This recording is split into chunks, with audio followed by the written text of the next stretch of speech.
senators in that way, but it being 2 p.m, we will now move to questions without notice. There are a bunch of responders. Senator Hanson. Senator Keneally. Thank you, Mr. President. My question is to the Minister representing the Prime Minister, Senator Birmingham. Two of Mr. Morrison's closest friends, Scott Briggs and David Gizzard, were hand-picked by the Morrison government to receive $80,000 of taxpayer money without any tender process to start up their own private sector quarantine business, Quarantine Services Australia.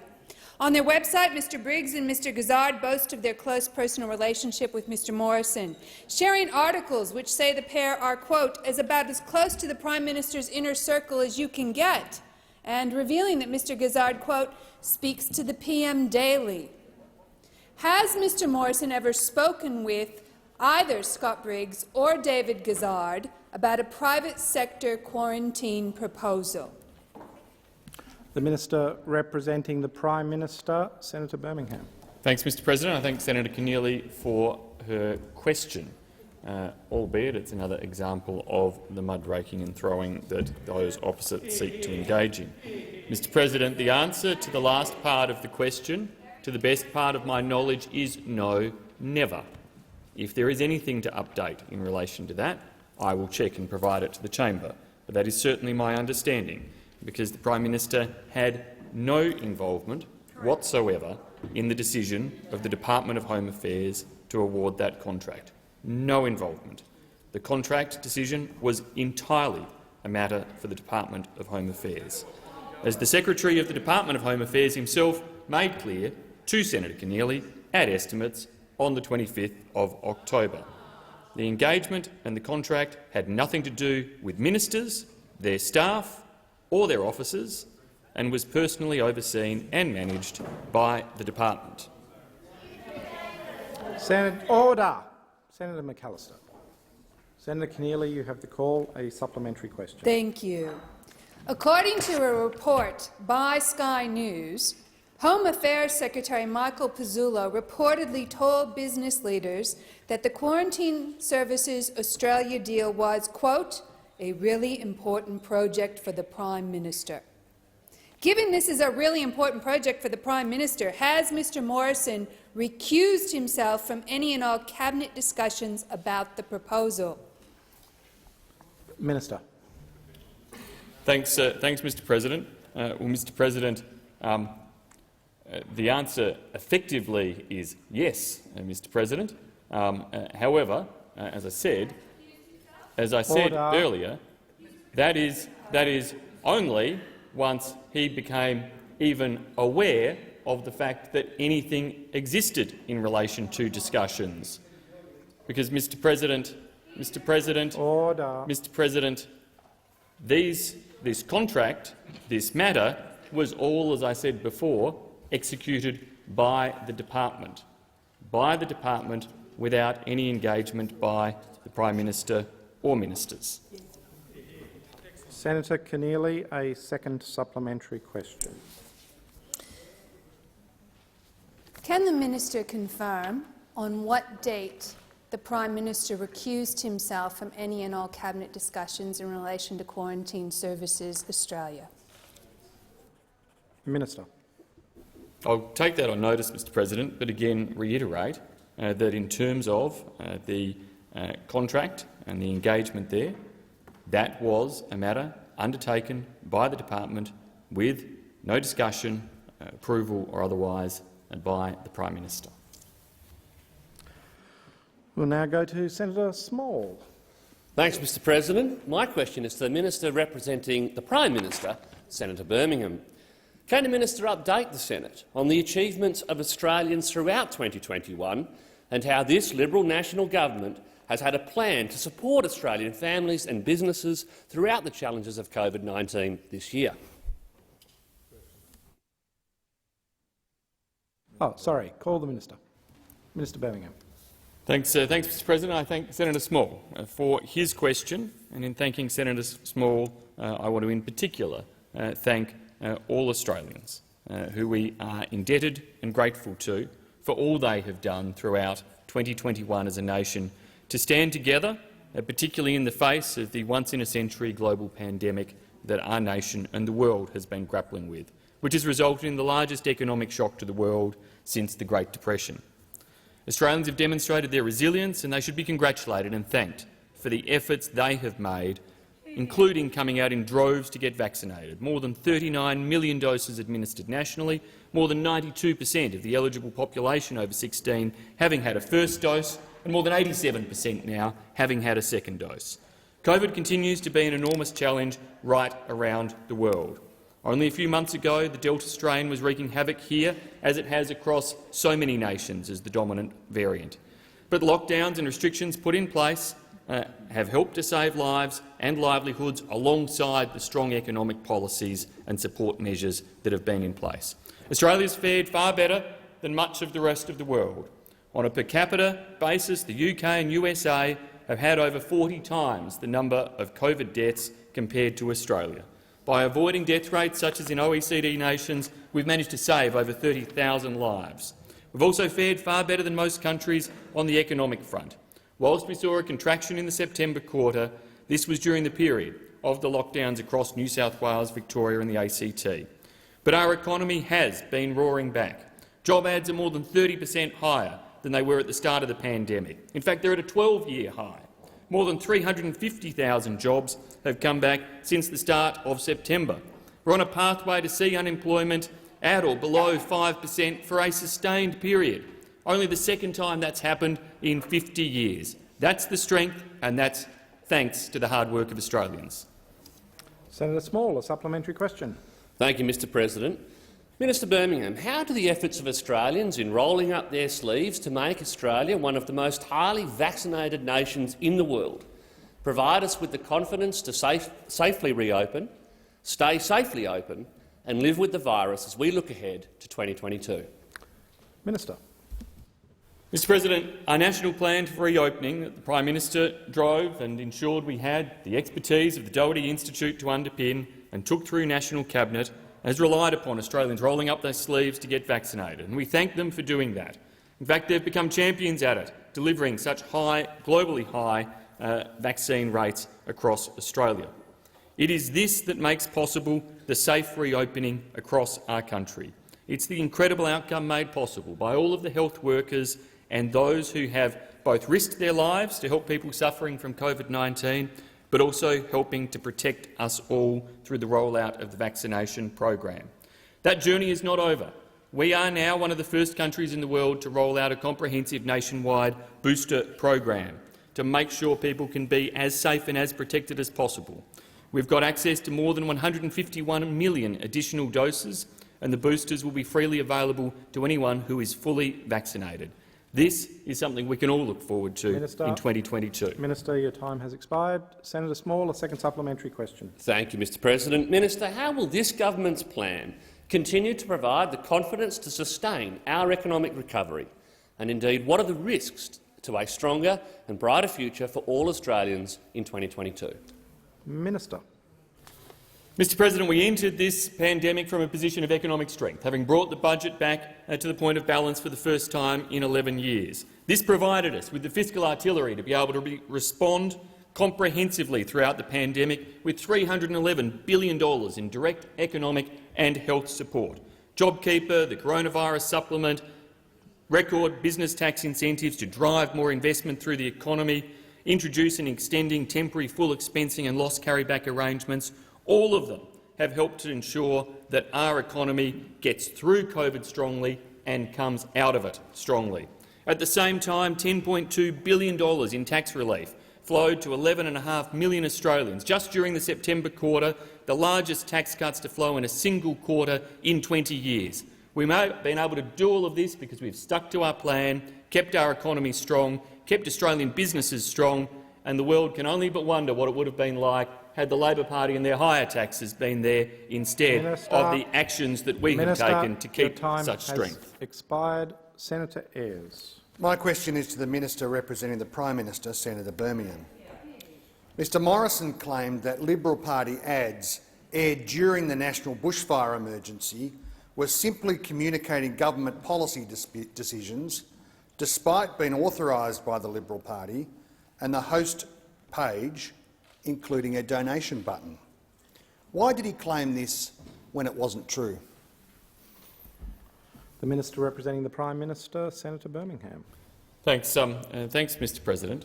Well, Mr. President, all parties communicate policies and messages on behalf of their MPs and their representatives, and promote and communicate those messages. There's nothing unusual about that, and indeed using as many communication channels as is possible to get those messages out is the appropriate thing to be doing for all of us. Your party does it, our party does it, others do it. Senator Ayres, a supplementary question. Order. Mr Morrison claimed that he had a comprehensive conversation with Zoe Salucci McDermott, a bushfire victim in Cobargo. But video footage showed that the only words he said to her were, I understand, while he turned his back to her and walked away. Why did he claim this when it wasn't true? Minister. Well, Mr. President, I have faced enough opposition questions now to know that the context of them can sometimes be distorted in terms of what the quotes that might be being used are, or the basis upon which those quotes are being used. It is, of course, evidence, as I said when I rose in response to the very first question today, that yet again those opposite don't come in here to ask policy questions. They don't come in here to ask questions about the issues facing Australians in their jobs, their lives, the tax they might pay, the threats indeed that they might face, be they domestic or foreign, or any of those types of challenges. No, they come in just with an agenda of muckraking, of mud throwing. Order. Minister, resume your seat. Senator Ayres. I mean, self-evidently its relevance.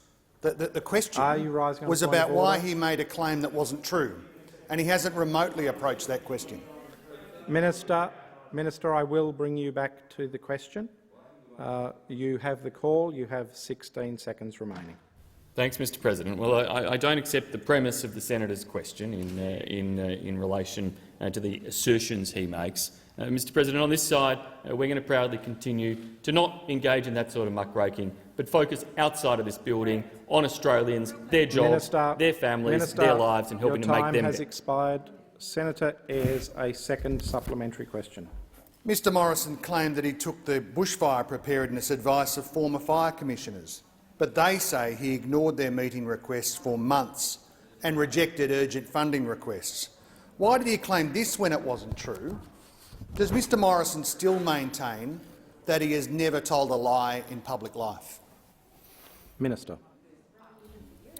Mr. President, I'm sure he does, and I'm sure he does because he engages comprehensively across public life in Australia with Australians from all walks of life. And I know that the Prime Minister is looking forward to not spending so much of his time in this building answering these types of grubby questions, but that he's looking forward to returning to the ability to get out there and talk to real Australians. And talk to real Australians about our job creation policies. Talk to real Australians about those policies that have created those 350,000 jobs since September.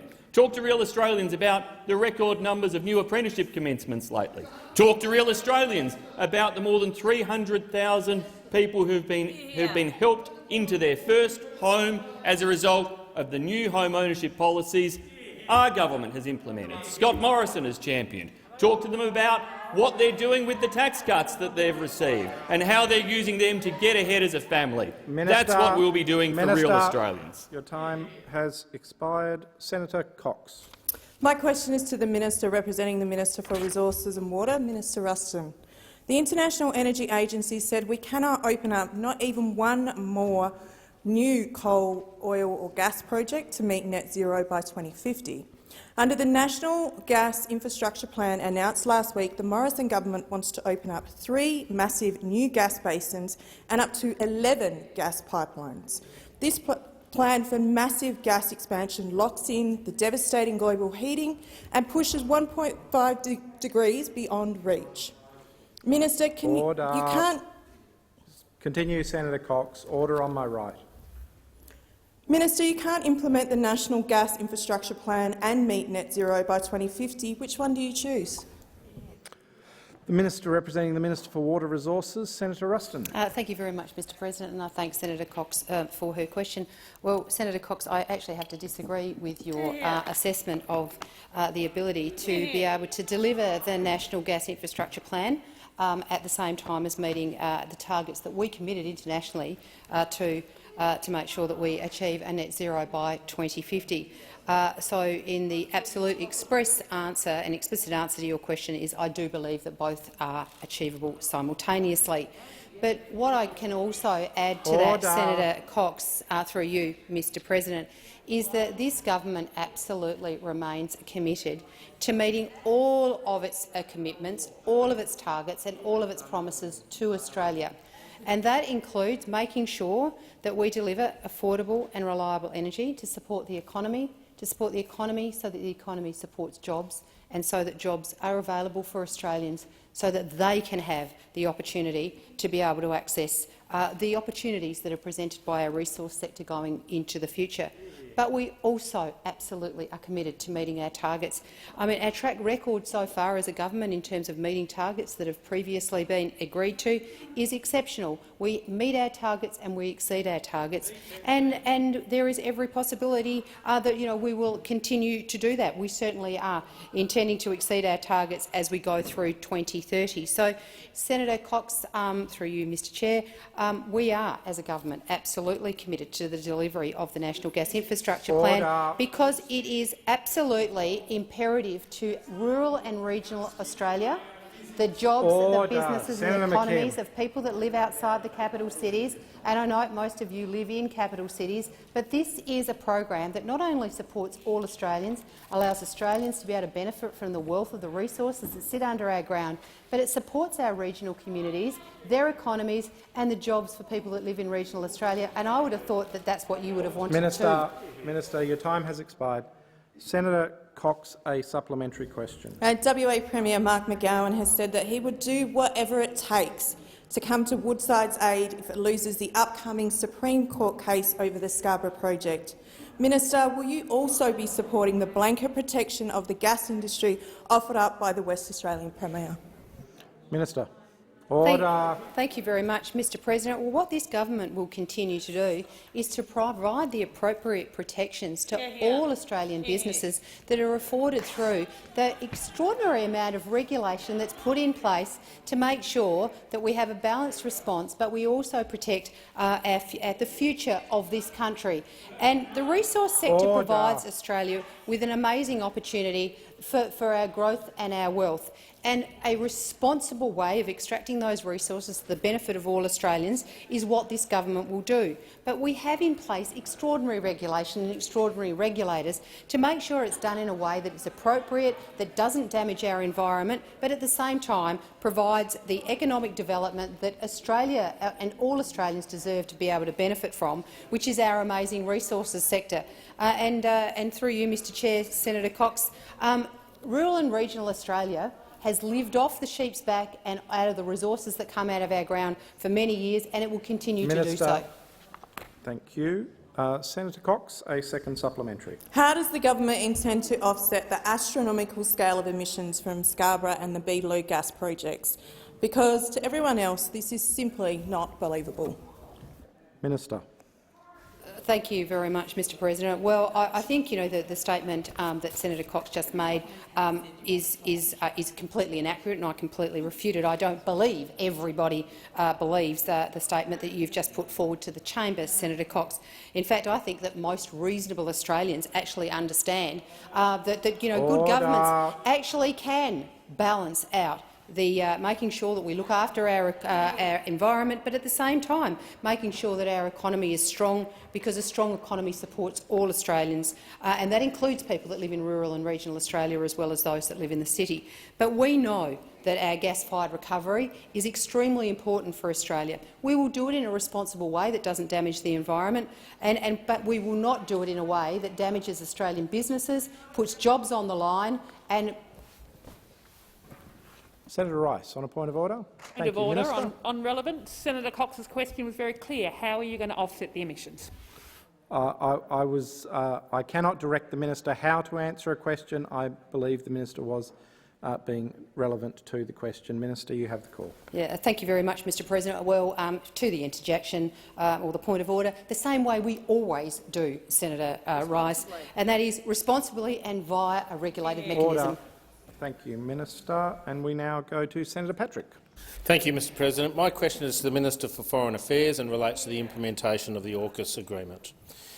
Isn't it the case that to implement transfers of nuclear material to fuel any Australian nuclear submarine, it will be necessary for Australia to conclude a specific arrangement with the International Atomic Energy Agency in accordance with Article 14 of our 1974 Nuclear Safeguards Agreement with the IAEA? Isn't it a fact that in more than 40 years in which the IAEA have been implementing comprehensive nuclear safeguard agreements, the agency has never concluded a paragraph 14 agreement? Isn't this required agreement unprecedented? Isn't it the case that the approval by the IAEA Board of Governors will be required for the agency to agree to a paragraph 14 agreement with Australia? The Minister for Foreign Affairs, Senator Payne. Thank you very much, Mr. President. Thank you, Senator Patrick, for your question. And there are a number of issues that you have raised in that question. I'll try and canvass as many of them as I can. In the first instance, can I say that Australia has been very strongly engaged with the IAEA since the since the announcement of AUKUS itself. We notified the IAEA as soon as the announcement occurred. The Prime Minister himself met with Director General Grossi on the 2nd of November. Importantly, Mr. President, Australia comes to this table absolutely steadfast in our support of the nuclear non-proliferation regime and its cornerstone, the NPT. There is no change to our status as a non-nuclear weapon state, and we will comply with our obligations under the NPT. In fact, we have one of the best nuclear weapons non-proliferation reputations in the world. I can go to that further, Mr. President, but let me also record for the record that neither the NPT nor Australia's Comprehensive Safeguards Agreement with the IAEA prohibit naval nuclear proliferation. We aim to set the highest possible non-proliferation standard and strengthen the integrity, indeed, of the non-proliferation architecture. Australia delivered a trilateral statement with the United Kingdom and the United States during the IAEA Board of Governors meeting last week, from the 24th to the 26th of November.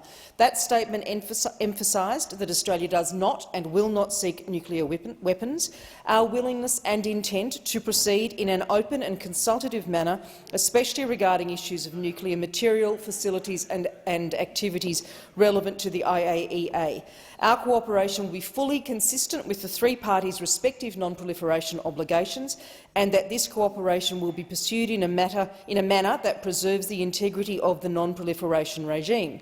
As is publicly known, many of the program specifics have yet to be determined across the next 18-month period. Your time has expired. Senator Patrick, a supplementary question. Thank you, Minister. Last week, Australian Ambassador Richard Sadler sought to persuade the IAEA board that consideration of AUKUS is premature.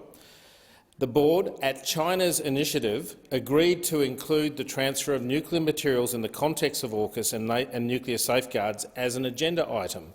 Mr Sadler argued China's proposal to establish a special committee to look at AUKUS issues would politicise board deliberations. Is China trying to politicise these board deliberations? Minister. Mr. President, in relation to whether the matter does or does not become an agenda item, our trilateral statement noted that a board agenda item addressing safeguards related to an Australian nuclear-powered submarine program is premature. When there are significant developments to report, and in the interests of transparency, we are happy, indeed very keen, to update the board in the future under the AOB, as we intended to do at this meeting. The statement also noted that there have been some mischaracterisations of the AUKUS partnership and Australia's acquisition of conventionally armed nuclear-powered submarines, and it clarified those. So I don't entirely agree with Senator Patrick's description of Ambassador Sadlier's approach, but that is the way in which the matter was dealt with on the agenda, Mr. President. Can I say that we have seen wilful disinformation in relation to the AUKUS announcement from a number of parties, and that disinformation compounds multiple offences of a similar nature this year. Your time has expired. Senator Patrick, a second supplementary. Thank you, Mr. President. Minister, how concerned are you that China and Russia will seek to obstruct IAEA board approval of the safeguard arrangements that will be required to implement the AUKUS nuclear submarine program? Are you concerned that AUKUS will be hostage to other issues on the IAEA agenda, Iran's nuclear ambitions and what to do with North Korea? What is your diplomatic strategy to overcome these risks? Minister. Thank you very much, Mr. President. I thank Senator Patrick for his supplementary question. We expect all members of the IAEA board and, in fact, members of the international community to act responsibly, to engage in the accurate dissemination of information, not disinformation or misinformation for that matter. That goes to these matters, Mr. President, and of course many others, as I have stated repeatedly during the pandemic in particular, and this is no exception. In relation to the IAEA, we will continue to work transparently and openly within it and with the IAEA. We'll engage with the IAEA in a manner that is consistent with the established rules and practices of the IAEA. Australia, the United States and the United Kingdom will not be playing political games which undermine that very architecture. We know that it goes to the heart of the importance of this process, and we intend to work within that constructively, openly and transparently. Senator Davey. Thank you very much, Mr. President. My question is to the Minister representing the Deputy Prime Minister, Senator Mackenzie. Can the Minister update the Senate on how the Liberals and the Nationals in government are delivering for regional Australia to provide confidence for small business and families for a stronger future in 2022? The Minister representing the Deputy Prime Minister, Senator Mackenzie. Thank you very much, Mr. President. Thank you, Senator Davey, for your question and your strong advocacy for the regions. Mr. President, the Liberal and National governments are the only governments that can deliver for regional Australia because, after all, we're the most in touch with the millions of Australians who actually live and work in these beautiful parts of our nations. Many of us on both the Liberal Party and the Nationals actually live and raise our families in these regions. Not the Greens, I must say, who do their very best every single day in this place to shut down sustainable, best practice rural industries like forestry every single day, or the Labor Party, who continually turn their backs on blue-collar workers slogging it out in our mining, resources and manufacturing industries. It is the Liberal and Nationals who have the track record of delivering for regional Australia and will continue to do so. Based on the current investments and previous investments our governments have made, we'll be providing over $100 billion to the regions to 2030. Over 2021, we've delivered a multitude of programs that have supported regional Australia in infrastructure, telecommunications, health, education, agriculture, tourism and resources sector. We're supporting local businesses to create jobs.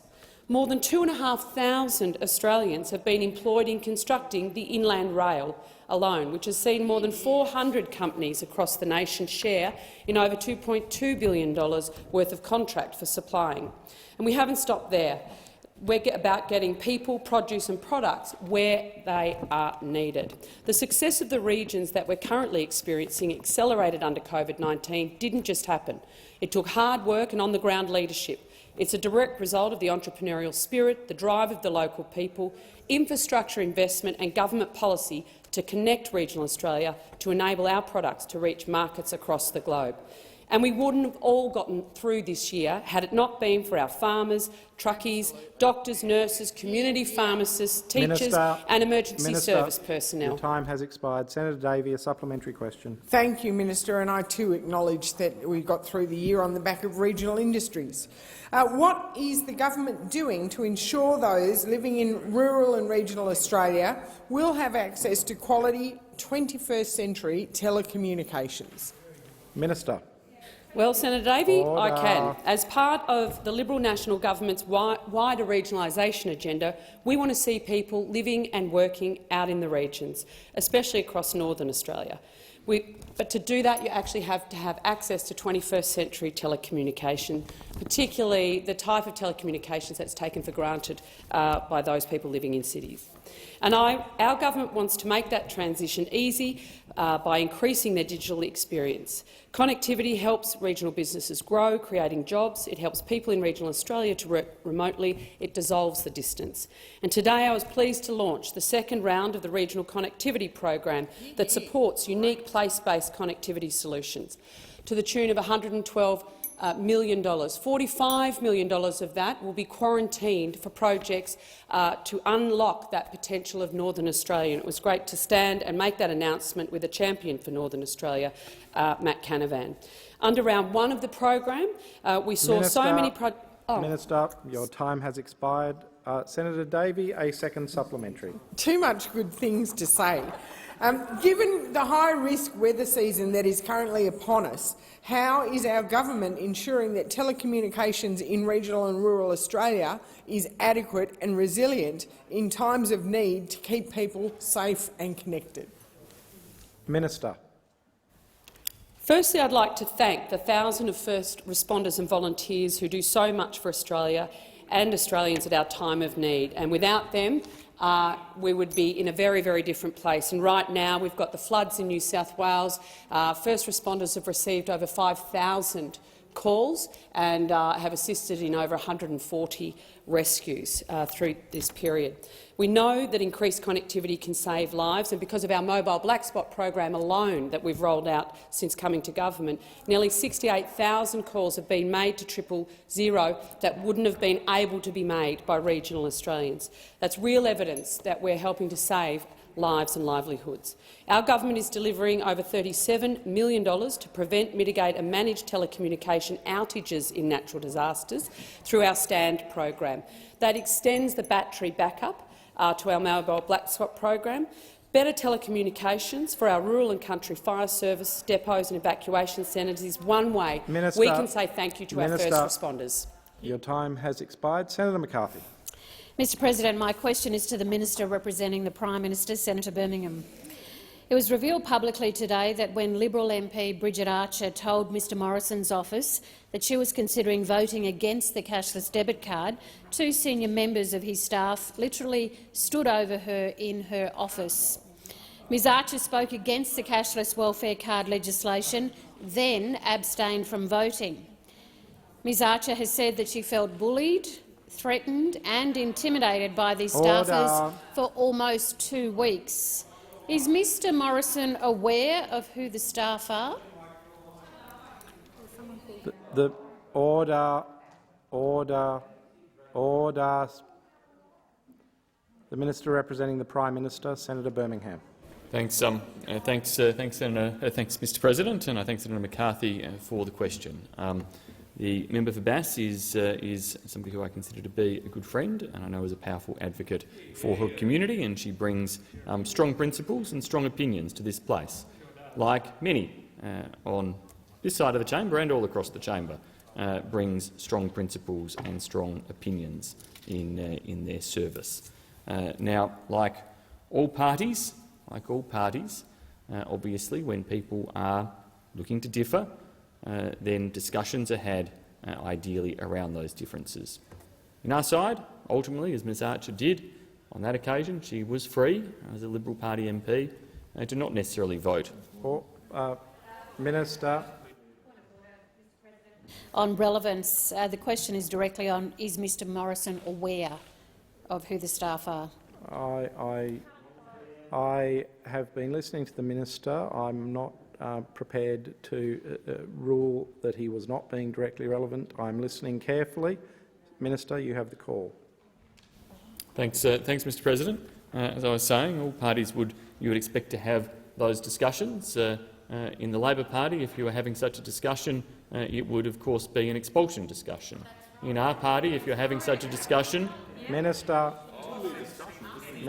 resume your seat. Senator Wong on the point of order. It is a point of direct relevance. And this is Senator McCarthy asked about public reports that Ms Archer said she felt bullied, threatened and intimidated by Prime Ministerial staffers prior to the vote. So I put it to you that a reference to what happens after a vote is actually not relevant to the question.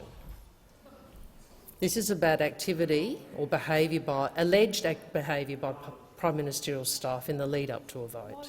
Senator Canavan on the point of order. Thank you, Chair. Just on the point of order, that's not what the minister was saying. He was clearly talking about the discussions that would happen before a vote, as he mentioned, an expulsion discussion. That would be the case in the Labor Party. The question clearly goes to the appropriateness of discussions around a vote, and therefore bringing in how that would be dealt with in other political parties, with other senators and members of this place, is clearly relevant to that question. Senator Wong, order. Order. Senator Wong has had the opportunity to bring the minister back to the question. I'm listening carefully to the answer. I cannot direct a minister how to answer a question. Minister, you have the call. Thanks, Mr. President. The point purely that I was making is that robust discussions are had in this place. They're had right here in the chambers about people's position in relation to bills and votes. They're had in offices across the building about people's positions in relation to bills and votes.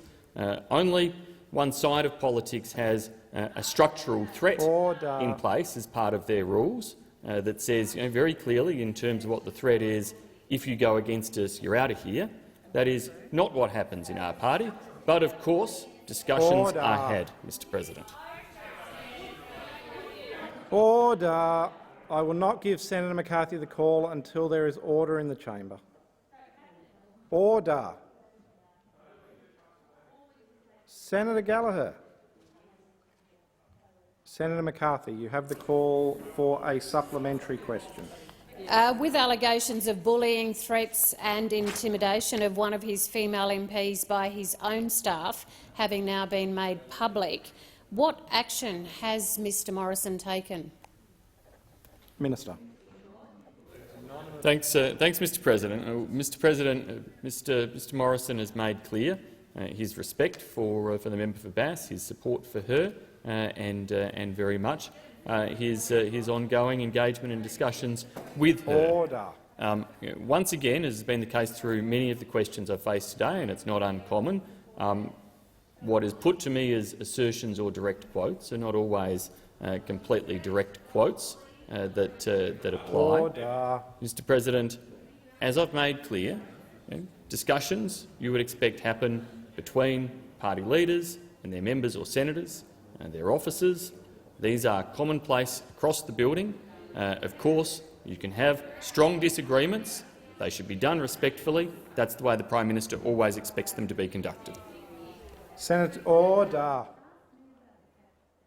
Senator McCarthy, a second supplementary question. Mr President, Brittany Higgins, Grace Tame, Christine Holgate, Bridget Archer, Julia Banks, Gladys Berejiklian and Zoe Salucci McDermott, why have all of these women publicly complained about Mr Morrison's behaviour and attitudes towards women? Minister. Thanks, Mr. President. Mr. President, I don't accept the premise of all of that aspect of the question. I know there are many names who mentioned there, many individuals who have been very courageous in public statements that they've made and who have played a role during the course of this year, in particular in relation to driving some of the change that we've discussed and that the Prime Minister has discussed very clearly this week. The Prime Minister has made clear that change is necessary in the Parliament to ensure we have the reforms that are necessary, for this place to operate effectively in the future. But, Mr. President, there's all manner of conduct that could do with improvement at times, and we want to make sure those reforms occur to drive that change. But frankly, conduct elsewhere in terms of the type of smearing, the type of scaring and so on that those opposite like to engage in could also do with helping to lift. It's well, I reckon when you go out deliberately trying to scare Australia's pensioners, Senator Wong, when you go out trying to deliberately scare Australia's pensioners, as you like to do election after an election with Mediscare, Pensioner Scare, it's pretty obvious Minister, you're out to try to threaten Minister, or intimidate them the too. time for the answer has expired. Senator Askew. Thank you, Mr President. My question is to the Minister for Families and Social Services, Senator Ruston. With tomorrow being International Day of People with Disability, how is the Liberal and Nationals government continuing to support people with disability in all elements of their lives? The Minister for Families and Social Services, Senator Ruston. Thank you very much, Mr President, and I thank Senator Askew for her question. Well, tomorrow is International Day of People with Disability, and tomorrow we recognise the contributions and achievements of 4.4 million Australians who live with disability across our nation. And I want to particularly acknowledge the impact of the COVID pandemic has had on people with disability, and to acknowledge their extraordinary resilience of carers, their families and people with disability, the way they came together to support each other through this difficult time. I also would like to acknowledge the frontline disability workers who have demonstrated incredible leadership and courage throughout the pandemic. You know, whether it be someone who was taking a person with disability to get that all-important COVID-19 vaccine, whether it was the way people changed how they undertook their care arrangements during lockdown. All people who have been involved in this space, we certainly acknowledge the contribution that you made to help people with disability get through the pandemic. But this government is all about making sure that we also encourage people with disability to meet and encourage them to meet their aspirations by providing opportunity to them and making sure that they are able to access the rewards so that they can fulfil their full potential. So tomorrow I will be launching Australia's Disability Strategy 2021 to 2031. It is a commitment of all levels of government, state and territory, local government and the Commonwealth Government, to make sure that we constantly understand our role in improving the lives of people who live with disability. And this comes on top of more than 3,000 consultations with people with disability, peak bodies, carers, families, academics, to make sure that the next National Disability Strategy, Australia's Disability Strategy, actually recognises the need to have a foundation to create generational change, a society where all people with disability can reach their potential. Senator Askew, a supplementary question. Thank you. Minister, how is the government supporting people with disability into employment? Minister. Thank you very much, Mr President. Well, we know that a job in anybody's life is a game changer, and that should not be any different for somebody who lives with disability. So that's why tomorrow, alongside Australia's Disability Strategy, I will also be launching the next National Disability Employment Strategy, which is part of our overall strategy to improve the lives of people who live with disability. Our employment strategy is aptly named Employ My Ability, and it will be very much a focus on the abilities of job seekers with disability. My goal is to make sure that we give people with disability access to the full suite of opportunities that every other Australian enjoys. We've consulted widely, and can I just acknowledge the Disability Employment Advisory Committee that was chaired by Dylan Alcott and Simon McKeon, who have put in such an extraordinary amount of work to make sure that our next National Disability Employment Strategy meets the needs of job seekers who live with disability. Senator Askew, a second supplementary. Thank you. How is the government helping people with disability access support services and up-to-date advice? Minister. Thank you very much, Mr President. Well, we're committed to ensuring that people who live with disability have information about policies, programs and supports that are available to them to make sure that they are able to get, have a life of accessibility. And that's why we have invested so strongly in the National Disability Gateway, which assists people, not just people with disability, but their families, their carers and the wider community, to have a single source of trusted information, advice and referral services. And I'm proud of all the work that we have done to support Australians with disability. And this year we rolled out the I Can campaign to encourage Australians with disability to make sure that they are accessing the information that we hope will improve their lives. The ad campaign features people who live with disability. They're not actors, they're real people, and it has been a tremendous success. So we will continue to work to make sure that we provide people with disability the same opportunities that every other Australian takes for granted. Minister, your time has expired. Senator Gallagher. Thank you, Mr President. My question is to the Minister representing the Minister for Health, Senator Colbeck. Senator Gerard Rennick has said of the Pfizer vaccine, and I quote, "When are these snake oil salesmen going to be called out? The Pfizer shot doesn't deserve to be called a vaccine." When asked during Senate estimates what action this minister would take in response, he assured, and I quote, "I'm happy to follow up personally with my colleague." Has the minister personally spoken with Senator Rennick about these comments? If so, when, and what did he say? The Minister representing the Minister for Health. Order.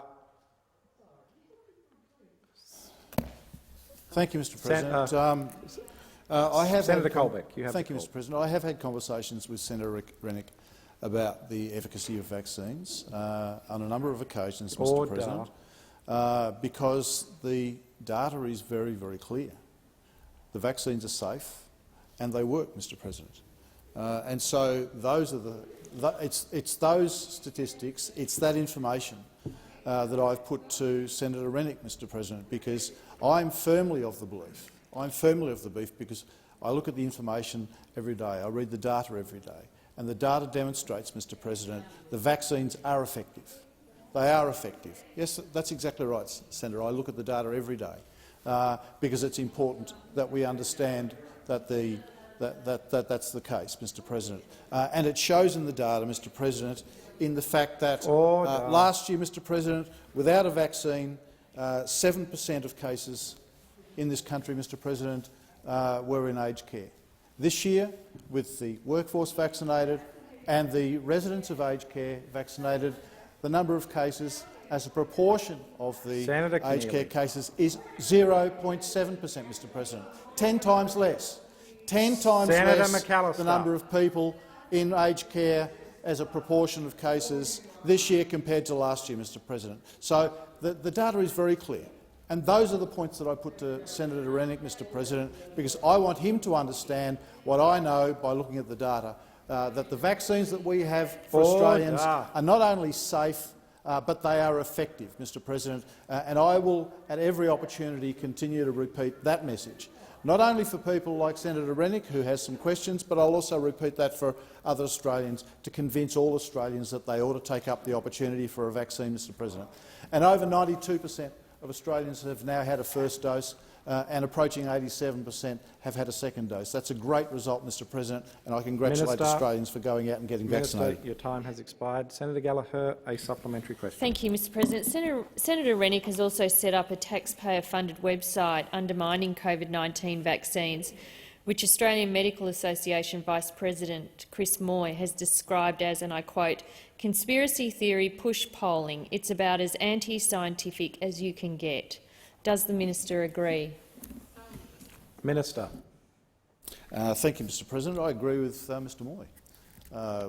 We want to ensure that the information that's provided to Australians with respect to vaccines is factual.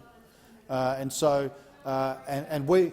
as government, and particularly as ministers in the government, continue, as I said, to look at the data. The Therapeutic Goods Administration continues to assess the data on vaccines globally so they can make sure that the appropriate decisions are made. So does ATAGI, Mr President. They continue to look at the data and the information on vaccines so that they can provide the appropriate advice to Australians with respect to achieving vaccine. And, Mr President, I would urge all Australians, not to look at what's on Facebook, not to look at what those sorts of sites, but look at the ATAGI site, look at the TGA site, look at the Department of Health site if they want to get high-quality information about the efficacy of vaccines and the fact that they work in the interests of keeping Australians safe during COVID-19. Senator Gallagher, a second supplementary.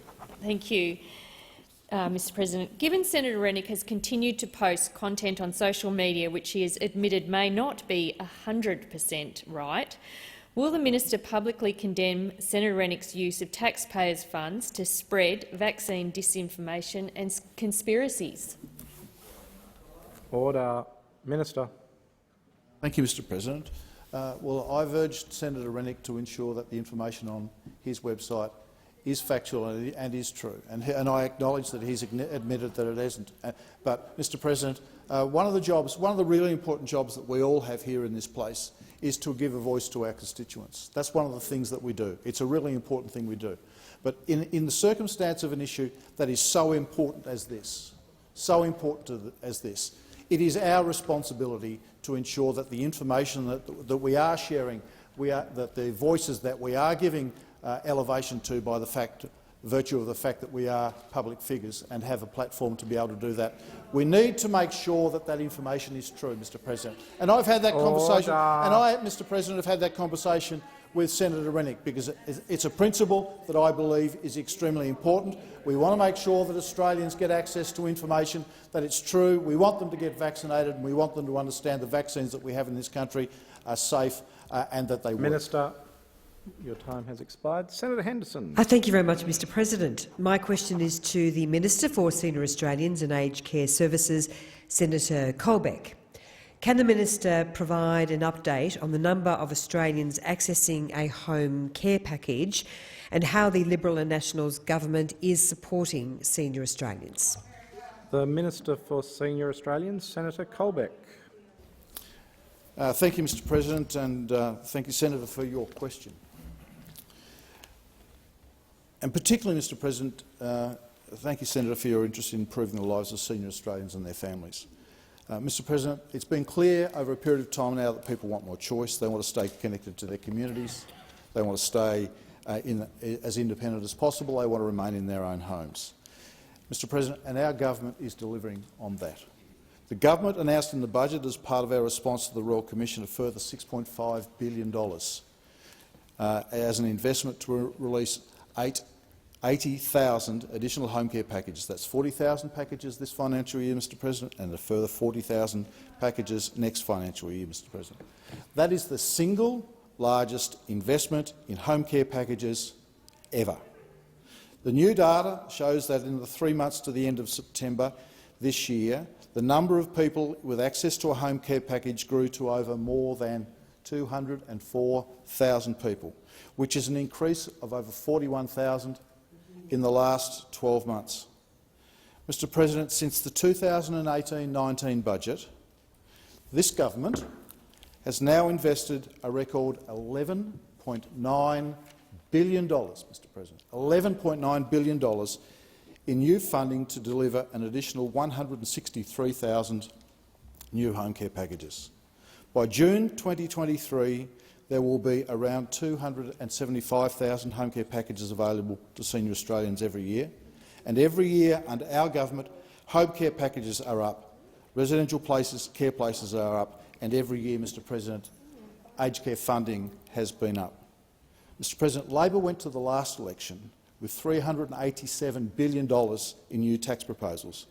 Not a single dollar for a home care place, aged care quality and care safety or workforce, and nothing for mainstream aged care services. Minister, your time has expired. Senator Henderson, a supplementary question. Thanks, Mr. President. How is the rollout of home care packages, Minister, expected to further reduce wait list and wait times? Minister. Thank you, Mr. President. Thank you, Senator Henderson. Mr. President, the number of people waiting to receive a home care package continues to decrease as we work to ensure more Australians can live at home for longer, as more Australians are choosing to do. Mr. President, under this government, there has been a significant improvement in the number of people waiting for their approved home care package, with a 25% decrease in the 12 months to September this year. 25% decrease to September this year. Mr. President, those assessed as a high priority need at any level of home care package are now receiving their packages in less than 30 days. Less than 30 days. 99% of senior Australians waiting for a package at their assessed level of need have also been offered support from the government, including an interim package or CHSP, and continue to have access to Australia's world-class health system. Senator Henderson, a second supplementary. Can the Minister outline the design phase of the new home care system? Minister. Thank you, Mr. President. In the government's response to the recommendations of the Royal Commission, Mr President, we announced a commitment to establish a new support-at-home program. This will replace existing Commonwealth Home Support Program, CHSP, home care packages, short-term restorative care and residential respite programs. Mr President, we continue to consult on the critical design of this new program, including elements of improved assessment arrangements that are more consistent, more accurate and recognise that not all consumers need intensive assessments, a modern classification and funding system to ensure the support senior Australians receive aligns with their assessed care needs, an increased choice of providers across all types and levels of aged care, focus on aged care management in assessment and funding arrangements, better support for informal carers and, importantly, Mr President, more support for early interventions to help people remain independent and home for longer. Thank you. Senator Ciccone. Thanks very much, Mr President. My question is to the Minister representing the Minister for Health, Senator Colbeck. When asked about the pace of the vaccine rollout back in March of this year, the Prime Minister said, it's not a race, it's not a competition. Has the Minister asked the Prime Minister why he said that when it wasn't the case? Order. The Minister representing the Minister for Health, Senator Colbeck. Well, Mr President, I think the Prime Minister subsequently said, and the Labor Party are very want to go back to historical statements and forget about what's happened in the intervening period. Mr President, Mr President, the Prime Minister also said that it's not it doesn't matter how you start the race; it's a matter of how you finish the race, Mr President. And Mr President, what is quite clear, and what is quite inconvenient for the Labor Party, Mr President, is that we have one of the best vaccination rates in the world now, Mr President. In the world, Mr President. Because of the hard work that was done by members of this government, Mr President, to ensure that we did have vaccine supplies, to do the hard work to ensure vaccine supplies came to the country, and we always said that the rate of vaccination would increase as the vaccine supplies came into the country, Mr President, and that is exactly what has happened, Mr President. We said that we would like to be able to offer every Australian a vaccine by the end of the year, and we've done that, Mr President. We've done that in spades. In fact, we've got ample supplies. We are one of the first countries in the world, Mr President, one of the first countries in the world to have a whole-of-population booster program underway, Mr President, and close to 500,000 Australians have already taken up the opportunity for their booster, Mr President. So despite the fact that we did have some difficulties with the vaccine rollout at the outset, Mr President, we now have the equal 10th highest first-dose vaccination rate in the OECD, Mr President,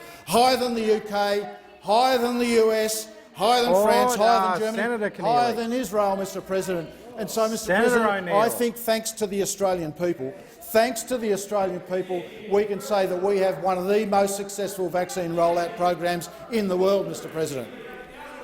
Senator Ciccone, a supplementary question. The Prime Minister repeatedly has said it's not a race after the vaccine. Senator Ciccone, do you want to just restart? I did not hear the start of your question. The Prime Minister repeatedly said it's not a race after the vaccine had been approved by regulators.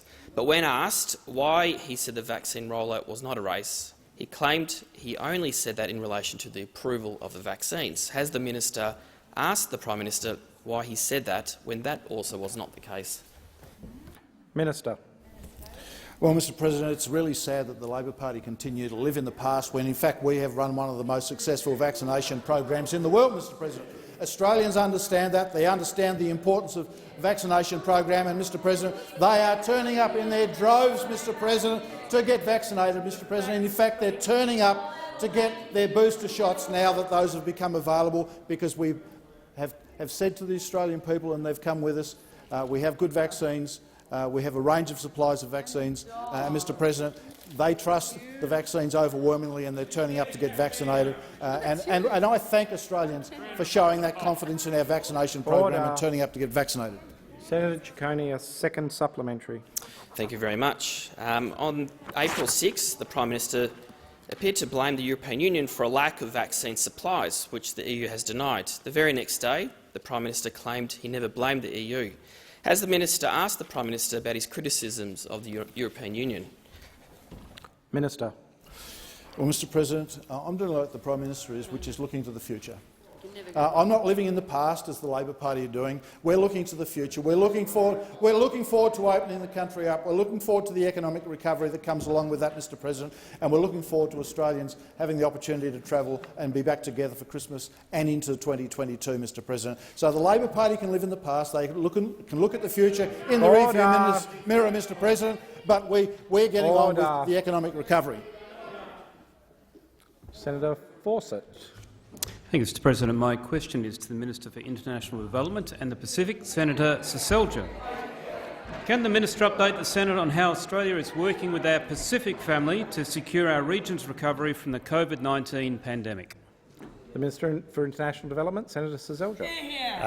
Thank you, and I can. Our region's health, prosperity and security is absolutely vital to Australia's, and we have been working closely with our partners across the Pacific to address our shared challenges. Now, in response to the pandemic, Australia is investing more than $1 billion above and beyond our ongoing development support in our region. And despite some of the messages from those opposite, particularly the Greens, we've already shared over 9.2 million doses across the Indo-Pacific as part of our commitment to deliver 60 million doses to our neighbours by the end of 2022. Now, in addition, Australia is investing $130 million in the COVAX facility, which has distributed over 100 million doses to Southeast Asia and the Pacific, and more than 400 million doses globally.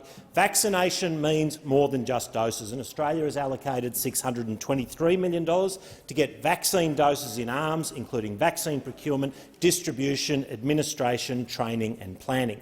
Now, beyond the health impacts, this pandemic has also posed serious economic challenges across our region. In 2020-21, Australia provided $361 million in direct financing to support economic growth and social protection in our region. This investment has helped governments in our region to expand social protection schemes to support more than 150 million people. Australia is also extending loans worth more than $2 billion to Indonesia and PNG to help address their economic needs, because the economic resilience of these two great democracies is absolutely vital to Australia and to the region. Now, throughout the pandemic, Australia has continued to invest in quality infrastructure through a lending pipeline of more than $1 billion. Already we've finalised deals to finance renewable energy in the Solomon Islands and undersea telecommunications cable in Palau, and upgrades and maintenance at Fiji's airports. Finally, through our Pacific Australia Labour Mobility Scheme, almost 19,000 workers from the Pacific and Timor-Leste are in Australia and helping to meet critical workforce shortages. Your time has expired. Senator Fawcett, a supplementary question. Thanks, Mr President. Minister, could you update the Senate on how Australia is working with our Pacific partners to ensure stability and security in our region? Minister. Thank you. Australia and our Pacific neighbours share fundamental values, including respect for sovereignty, the rule of law and democratic processes. And all our Pacific family were concerned by recent unrest in the Solomons. As part of our joint efforts with PNG, Fiji and New Zealand, Australia is proudly supporting the Royal Solomon Islands Police Force through deployment of Australian Federal Police, Australian Defence personnel and diplomats, and we thank them for their work. In my recent visit to Fiji, I saw firsthand the impressive Black Rock peacekeeping and humanitarian assistance camp that Australia is helping Fiji to redevelop. Black Rock will provide a regional hub for peacekeeper training and bolster Fiji's capacity to respond to humanitarian crises and natural disasters. Our defence cooperation program with 12 countries across our region, as well as our $2 billion Pacific Maritime Security program, is supporting the national security priorities of our Pacific family. This combination of defence cooperation and economic development is helping maintain security and stability across our region. Your time has expired. Senator Fawcett, a second supplementary. Thank you. Minister, how's Australia backing our partners in the Pacific to support their economic and their development priorities? Minister. Well, while I was in Fiji, I was delighted to launch a new partnership between Australia and Tourism Fiji to help Fijian tourism safely welcome back international visitors. Now, this certification scheme will be delivered by Aspen Medical, a great Canberra company. Now, with tourism representing around 40% of Fiji's GDP and Australian tourists contributing over $50 million a month pre-pandemic, this is a critical sector for Fiji. And yesterday, Fiji celebrated their reopening to international tourists, another important milestone in their economic recovery, made possible due to Fiji's world-class rollout using Australian vaccines. Another key Pacific export is kava, and yesterday I was very pleased to announce Phase 2 of the Morrison government's kava pilot. Pacific kava farmers and producers will now have direct access to the Australian market. Kava has enormous potential, enormous cultural and economic importance for the Pacific. The excitement across the Pacific and here in Australia is palpable. The Morrison government is proud to be supporting business-led economic growth across our region. Senator So, Birmingham. thanks, Mr. President, and Senator Seselja. I'll drink to that. I ask that further questions be placed on notice. Thank you.